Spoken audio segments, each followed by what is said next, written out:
dun sa pangalawa, nagkaroon ka ng baby, tapos hindi nag-succeed yung relationship. Ibang klaseng heartbreak naman yun. Kasi yung nangyari sa amin ni ex, we were together for almost 4 years. Umabot sa point na we lived together, walang nabuo. Tapos kung kailan nag-decide kami to really part ways, tsaka kami nabigyan ng regalo, which is si Uno. Nung nabuo siya, hiwalay na kayo? Yes. Paano nangyari? Pwede yun.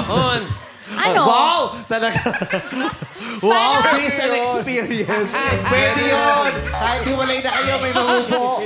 Taray. Saan ka nagtago, kuya? Hindi pala pwede. Paano sa inyo? Paano nangyari sa Hindi, inyo? wala. Hindi, share mo yan. Papasok kita dito.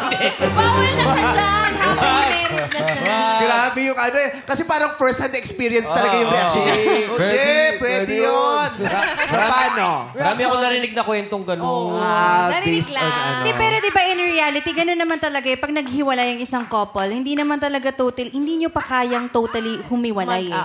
Magkikita pa May rin one kayo. more chance. At saka minsan, naghiwalay kayo, nag-away kayo. Minsan yung matinding away, pag bumalik o nagkita, minsan pinapatch up nila yung issue sa pamamagitan ng...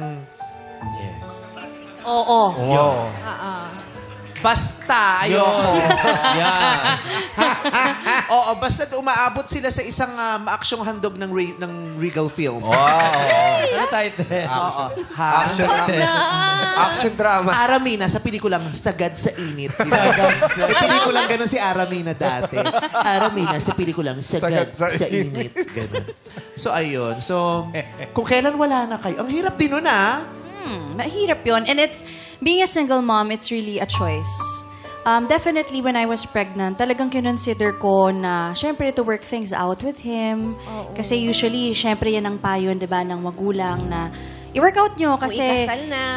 Oo, tsaka, syempre, kawawa naman yung baby. Pero, narealize ko na, I think mas kawawa yung bata kung ididiretso namin yung relationship na proven and tested na hindi naman talaga mag-work out. Yeah. Dahil lalaki yung bata with issues na makikita niyang nag-aaway lagi, hindi nagkakasundo.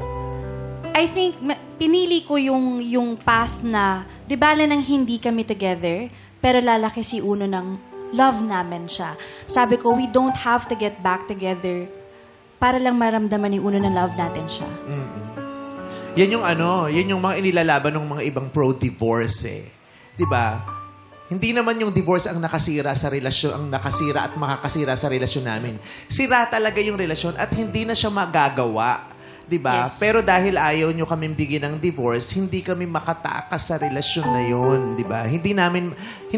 The relationship cannot be fixed anymore. But we can fix ourselves. But we cannot fix ourselves dahil nakakulong kami doon, hindi kami makalaya. Yun ang isa sa mga maraming argumento ng mga pro-divorce na ano. So, we are hoping na... How are you now? Okay ka naman na single ka na... Yes, I have to say, being a single mom, it's really challenging. Kasi... Ang ganda ng pagkakasabi mo doon. Paano ulit yun? Ang ganda, di ba? Parang gusto ko siyang marinig sa isang podcast bago ko matulog.